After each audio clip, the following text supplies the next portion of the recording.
went over 7 minutes. Look at You that. did. You go over So every single time. this is our time to ask questions to each other. Do they get to ever ask questions? They do. They can ask after. Oh, good God. This is your turn to ask me. So no, I've got 5 questions. You ready? You have 5 questions. 7 minutes. So, when did you know? I put. When did you know you were going to be an artist or a painter? When did you know you were going to paint? When was that?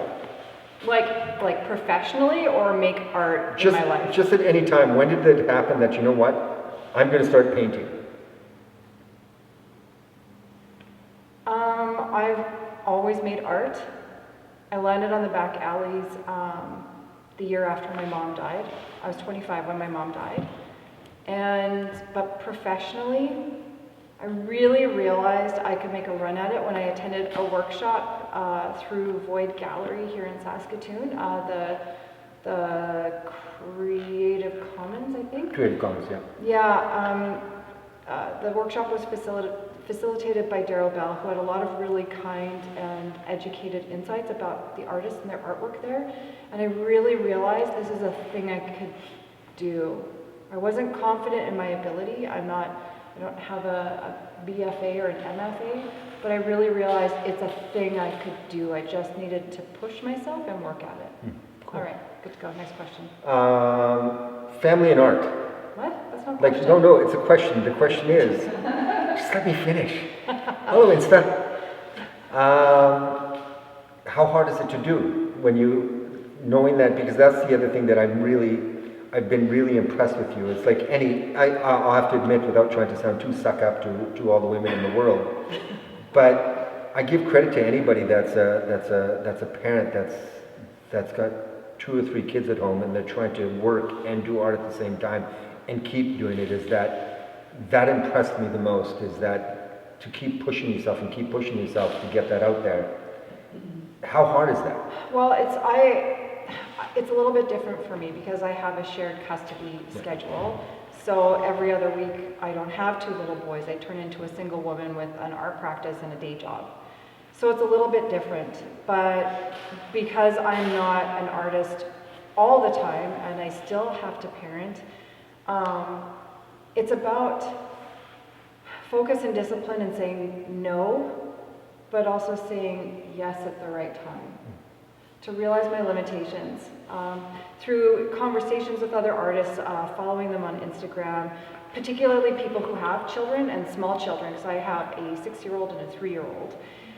I've kind of learned how to weave that art through my life with them. They come here to the Bunkhouse with me, but it's really, really tough.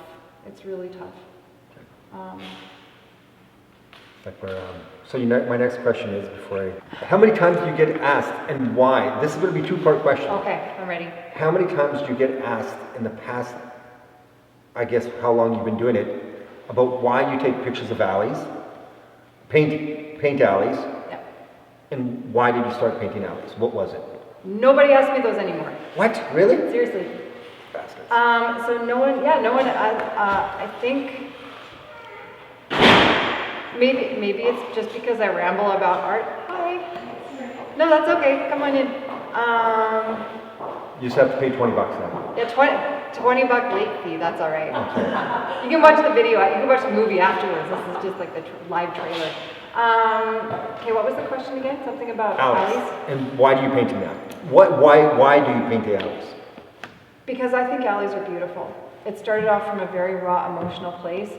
After my mom died, I made the decision. I was legally obligated through my mother's power of attorney legal will, to make the decision to take her off life support. She was terminal with cancer. She wasn't going to make it. She was either going to die slowly and painfully, or I could decide to hasten that by removing life support. I was really angry after that happened, and I was really numb. And then I was just entirely numb and detached. So I thought walking through alleys might get me jumped, and if I got jumped, I could feel something physical. It would be awful, it would be painful, but at least it would be a thing. And no one ever jumped me. And then I started taking pictures of these alleys. I just was impressed by the stillness of them relative to the busyness of the streets and how important and vital they are to a functioning city. And then I started painting them because I couldn't paint anything else. I painted in black and white because I had two choices. I was so broke that I could pick really cheap, shitty quality paints, or I could pick really high quality black and white paints. So I went with the high quality black and white paints because after a trial run with the cheap color paints, they just don't mix or spread. They're just gross, they smell terrible. So I went with black and white paints. And I keep painting alleys because I think they're beautiful. They are traveled regularly by people. Some of them are part of mainstream, part of them are on the edges of our communities. There are artists who are making art and documenting our culture in back alleys. I think it's hilarious when people cover up graffiti because I feel like it's a collaboration between the original artist and the building owner. But I think they're beautiful. I don't know, they just tell a story. All right, what's the other question? How cool is Marcel? Not very. I actually have that as a question. Is that the question? You're awful. I guess for when it comes to you and I still want to get to Uranium City. Yep. Last year I was lucky enough to go to Ireland, and in the southeast part of Ireland, I found this other ghost town. And I forget what city it's in, Galway or something like that. But originally I think that's an Ed Sheeran song. Yeah, is it? I love Ed Sheeran.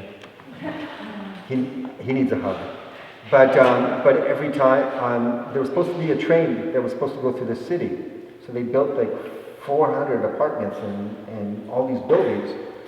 And of course, like the governments that we have, they changed the train track. So they left it there. So we need to go there too.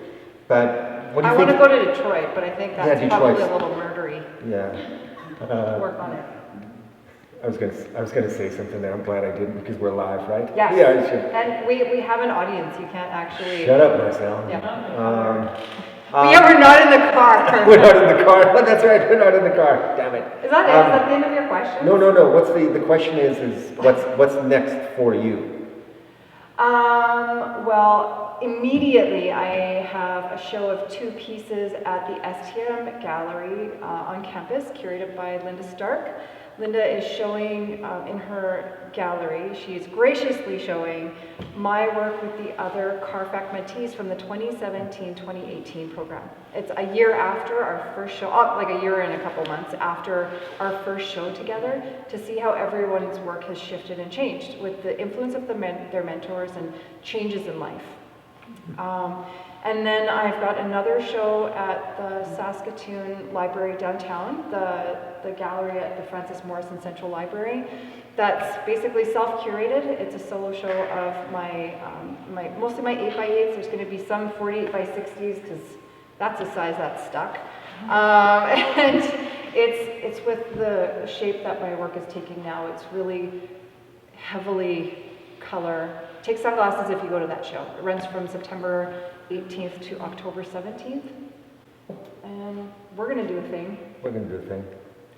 I am planning on taking the next couple of months off to finish some older work because I'm actually really tired. I've had 3 shows and this residency, and we've got a couple workshops on Saturday, and I'm a little tired. I'm kind of tired. Yeah.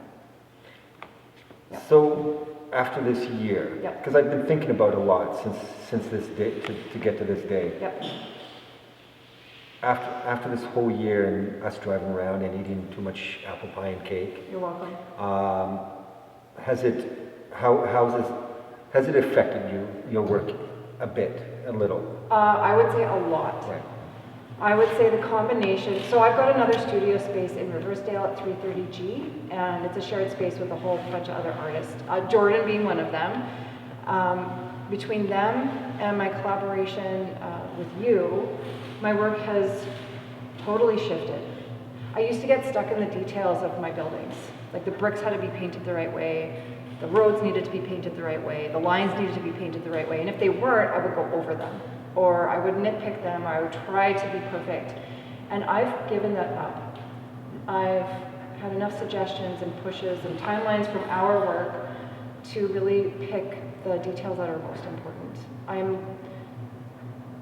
I'm still painting landscapes. I feel they're less literal, a little bit more conceptual, but our show together really pushed me into incorporating color in a new way. And my lessons that I learned through that work, I really discovered the luminous paints and started, which are basically neon. Luminous is neon. And really pushed me into incorporating color in a new way. Cool. Not just a new way because it's cool, but a new way in shaping the story. Because sometimes it's like a detail I don't want to paint. It's like, here's this really difficult road, so I'm going to paint that pink. And sometimes it's like, is there a tension that I can put in here? Or can I drive your eye into looking at the way these lines come into the painting? Yeah. Cool. Makes sense? There you go. Do you have any more? Is that it? Yeah, I'm done with you. Am I done rambling? Yeah. All right. I didn't time this.